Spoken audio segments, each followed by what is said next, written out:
सूखा पड़ा था, घर में अनाज नहीं था, फिर भी उस किसान ने पहली फसल प्रभु को दे दी। लोग हंसे, लेकिन उसी दिन मंदिर में कुछ ऐसा हुआ जिसने सबको चुप करा दिया। आखिर क्या हुआ? हाँ, मंदिर में पूरी कथा सुनिए, सच्ची कथा। जी हाँ, पुरी से कुछ दूर एक छोटा सा गाँव था। वहाँ एक गरीब किसान रहता था। नाम था माधव। न जमीन ज्यादा न धन, बस 2 बैल, मिट्टी का घर और एक छोटा सा खेत। हर साल वह अपनी पहली फसल का एक हिस्सा प्रभु जगन्नाथ को अर्पित करता था। लोग हंसते थे। अरे माधव, पहले अपने घर का पेट भर ले, फिर मंदिर की सोच। माधव मुस्कुरा देता। घर तो प्रभु चलाते हैं, मैं क्या चलाऊंगा। एक साल भयंकर सूखा पड़ा। आसमान जैसे रूठ गया, धरती फटने लगी, धान की बालियां आधी ही रह गईं। गांव वाले परेशान थे। माधव के घर में भी अन्न की कमी हो गई। पत्नी ने डरते हुए कहा, सुनते हो जी, इस बार कुछ मत चढ़ाना, बच्चों के लिए ही मुश्किल से बचा है।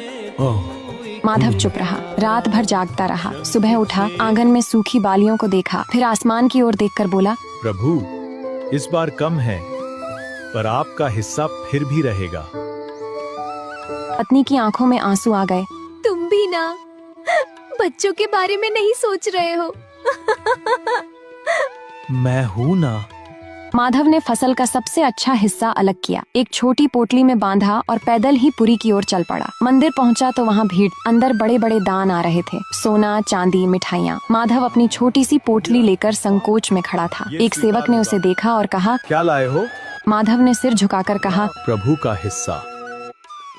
सेवक ने पोटली खोली, बस थोड़ी सी धान की बालियां। वह मुस्कुराया। बस इतना सा? माधव ने शांत स्वर में कहा, मेरे लिए सब कुछ है।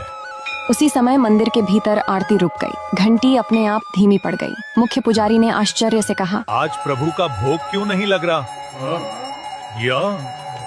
ये अग्नि ऐसे कांप क्यों रही है? मुख्य पुजारी बाहर आए। भीड़ में खड़े माधव पर उनकी नजर पड़ी। जाने क्यों उन्होंने उसे भीतर बुला लिया।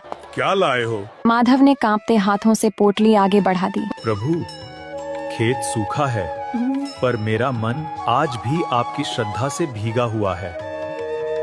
जैसे ही वह धान चरणों में रखा गया, दीपक की लौ सीधी हो गई। घंटी की ध्वनि फिर गूंज उठी। मंदिर में एक अनोखी शांति फैल गई। मुख्य पुजारी की आंखें भर आईं। उन्होंने धीमे से कहा, आज प्रभु ने फिर याद दिलाया, उन्हें मात्रा नहीं, भावना चाहिए। भीड़ में खड़े लोग स्तब्ध थे। जिस किसान को वे तुच्छ समझ रहे थे, उसी की भेंट स्वीकार हुई। माधव बाहर निकला तो उसका चेहरा शांत था। पत्नी ने बाद में पूछा, क्या हुआ? प्रभु ने मेरा कर्ज रख लिया, अब खेत वो संभालेंगे। और सचमुच अगले ही सप्ताह अचानक बादल घिर आए। बारिश हुई, सूखी धरती फिर से हरी हो उठी।